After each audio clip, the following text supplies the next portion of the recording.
बिस्मिल्लाहिर्रहमानिर्रहीम। अस्सलाम वालेकुम viewers, welcome to my channel cooking with Malika. उम्मीद है कि आप सब खैर आफियत से होंगे। अल्लाह ताला आपको हमेशा खुश और आबाद रखे, आमीन सुम्मा आमीन।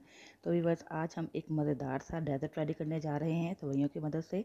इसको आप नवाबी सवैयाँ भी कह सकते हैं। तो व्यूअर्स, बहुत ही सिंपल, बहुत ईजी और बहुत ही जल्दी बन जाने वाला ये डेजर्ट है।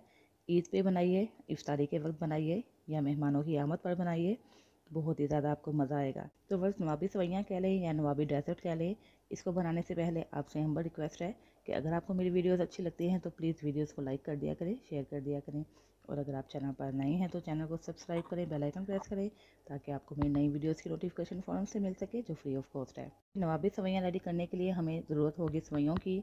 एक छोटा पैकेट मैंने ले लिया है सवैयों का, जिसका वज़न है 150 ग्राम, और साथ ही 2 कप दूध है। जी हाँ व्यूअर्स, 2 कप दूध में ही हम बहुत मज़ेदार सा डेजर्ट रेडी कर पाएंगे आज। दूध भी कम हो और मज़ेदार सा डेजर्ट भी बन जाए तो क्या ही कहने हैं। तो व्यूअर्स, सबसे पहले हमने क्या करना है, हमने इन सवैयों को बिल्कुल छोटे छोटे पीसीस में कर लेना है। इसको तोड़ देते हैं। ये इजीली मार्केट में अवेलेबल होते हैं सवैयाँ, आपको इसको ढूंढने में किसी भी परेशानी का सामना नहीं करना पड़ेगा। इसके अलावा व्यूअर्स, आप लच्छादार सवैयाँ भी ले सकते हैं, जिसको फेवनियाँ कहते हैं। तो ये देखिए व्यूअर्स, सवैयों को हमने बिल्कुल छोटे छोटे पीसीस में कर लिया है। इसको रख देते हैं एक साइड पे और इसको कर लेते हैं फ्राई। बस फ्राई करने के लिए बर्तन मैंने रख दिया है स्टोव के ऊपर, फ्लेम कर दिया है मीडियम, और इसके अंदर शामिल कर देते हैं देसी घी। होममेड देसी घी है। इसकी रेसिपी मैं आपसे पहले ही शेयर कर चुकी हूँ, बहुत ही कमाल का रेडी होता है, घर में रेडी करें। 2 टेबलस्पून हम इसके अंदर देसी घी शामिल कर देते हैं। तो बस देसी घी का अपना ही फ्लेवर और खुशबू होती है। कोशिश किया करें कि जब भी आप कोई डेजर्ट रेडी करें तो देसी घी में ही रेडी करें। तो देखिए बस घी तो गर्म हो चुका है, अब हम इसके अंदर शामिल कर देते हैं सवैयाँ। तो बस सवैयों को मिक्स कर लिया हमने। इसके अंदर हम शामिल कर देते हैं 1 टेबलस्पून चीनी। बस इसको मिक्स कर लेते हैं। फ्लेम मैंने मीडियम टू लो रखा है। बस सवैयों के अंदर भी एक फ्लेवर लाने के लिए हम इसके अंदर शामिल कर रहे हैं मिल्क पाउडर। 1 टेबलस्पून मैंने इसके अंदर मिल्क पाउडर शामिल कर दिया। तो बस इंशाल्लाह 4 से 5 मिनट में ये सवैयाँ अच्छे तरीके से फ्राई हो जाएंगी। कलर भी एक अच्छा सा आ जाएगा, चीनी और मिल्क पाउडर भी इसके अंदर अच्छे तरीके से डिज़ोल्व हो जाएगा। और फ्लेम मैंने रखा हुआ है मीडियम टू लो। ये देखिए बस सवैयों का कलर कितना अच्छा था, ब्राउन सा आ चुका है। चीनी और मिल्क पाउडर जो हमने इसके अंदर शामिल किया था वो भी अच्छे तरीके से डिज़ोल्व हो चुका है। तकरीबन 4 से 5 मिनट के लिए हमने फ्राई कर ली हैं। तो आइए बस अब हम इसको शिफ्ट कर देते हैं बाउल में। तो बस सवैयों के 2 हिस्से तो हम इसके अंदर शिफ्ट कर देंगे और एक हिस्सा हम बचा लेंगे। एक थिक सी लेयर बनाएंगे इसकी। चलिए बस अब इसको थोड़ा सा प्रेस कर लेते हैं। और व्यूअर्स, अगर आप चाहें तो इसको ऐसे गिलास की मदद से भी थोड़ा सा प्रेस कर सकते हैं।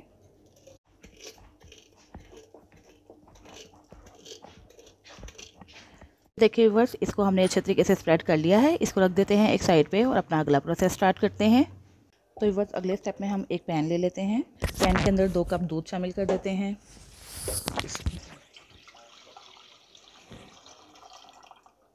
अब हम इसके अंदर कॉर्नफ्लोर ऐड कर देते हैं। 2 टेबलस्पून मैं इसके अंदर कॉर्नफ्लोर ऐड कर देती हूँ। ये देखिए। तो बस 2 टेबलस्पून मैं इसके अंदर मिल्क पाउडर ऐड कर देती हूँ। तो बस मिल्क पाउडर ऑप्शनल है, अगर आप शामिल करना चाहते हैं तो बहुत ही अच्छा फ्लेवर आएगा। अगर स्किप करना चाहते हैं तो स्किप भी कर सकते हैं। 1 टेबलस्पून मैंने ऐड कर दिया, एक और ऐड कर रही हूँ। तो बस मिल्क पाउडर कहीं से भी अवेलेबल होता है, कोई भी आप छोटा साचे ले लें मिल्क पाउडर का और इसके अंदर आप यूज़ कर लें और इसके फ्लेवर में इजाफा कर लें। तो व्यूअर्स, अब हम इसके अंदर शामिल कर देते हैं चीनी। 4 टेबलस्पून मैं इसके अंदर चीनी शामिल कर रही हूँ। आपको जितना मीठा पसंद है उस लिहाज से आप चीनी शामिल कर सकते हैं। ठीक है। तो आइए बस एक ले लेते हैं विस्कर, आप स्पून भी यूज़ कर सकते हैं। तो चलिए बस इन सारी चीज़ों को हम उस वक्त तक मिक्स करेंगे जब तक कि चीनी अच्छे तरीके से इसके अंदर डिज़ोल्व ना हो जाए और सारे ही गुठलियाँ वगैरह ख़त्म ना हो जाएं। उस वक्त तक हम इसको मिक्स करेंगे तकरीबन 1 से 2 मिनट के लिए। तो ये देखिए बस सारी चीज़ें हो चुकी हैं मिक्स। तो चलिए अब हम फ्लेम की तरफ चलते हैं और इसको कर लेते हैं कुक।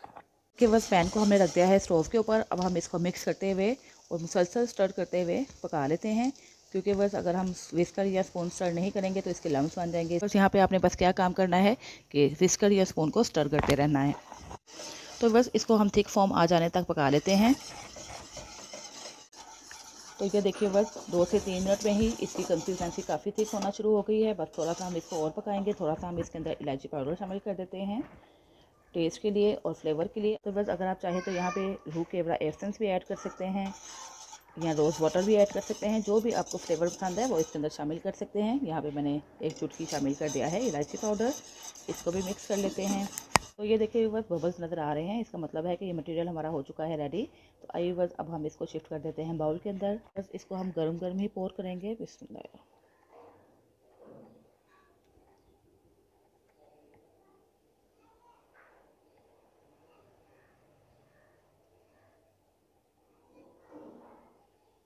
इसको थोड़ा सा फैला लेते हैं।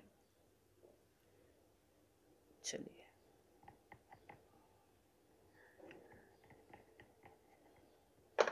तो चलिए बस इसको हमने सारा फैला लिया, इवनली स्प्रेड हो चुका है ये।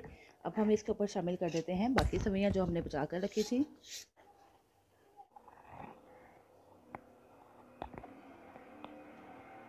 कि बस हमने इसके ऊपर वाली लेयर भी प्रॉपर्ली सेट कर ली है। अब हम इसके अंदर शामिल कर देते हैं काजू, बादाम और पिस्ता, जिसको मैंने क्रश कर लिया है।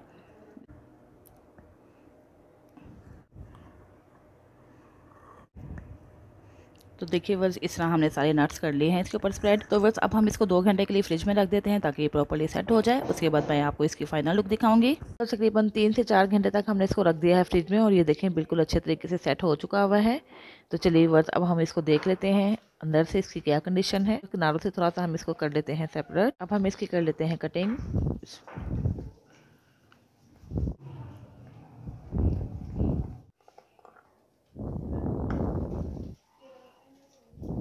तो ये देखिए व्यूअर्स कितना कमाल का, कितना यमी और कितना टेस्टफुल, बहुत ही जल्दी बन जाने वाला डेजर्ट हो चुका है रेडी। ये देखिए कितना कमाल का लग रहा है। तो ये देखिए व्यूअर्स अंदर से कितना ये यमी लग रहा है। जितना ये ऊपर से क्रंची है उतना ही अंदर से सॉफ्ट। ये देखिए व्यूअर्स, इसको चेक भी करते हैं कैसा बना। तो बस बिलीव में बहुत ही टेस्टफुल बना है। आपने इस रेसिपी को ज़रूर ट्राई करना है और मुझे फीडबैक भी देना है कि जो आपने डेजर्ट बनाया वो घर वालों को और आपको कैसा लगा। बस इसके साथ ही इजाज़त चाहती हूँ, फिर हाजिर होंगी एक नई रेसिपी के साथ। अपना बहुत सा ख्याल रखिएगा, मुझे भी दुआ में याद रखिएगा। अल्लाह हाफिज़।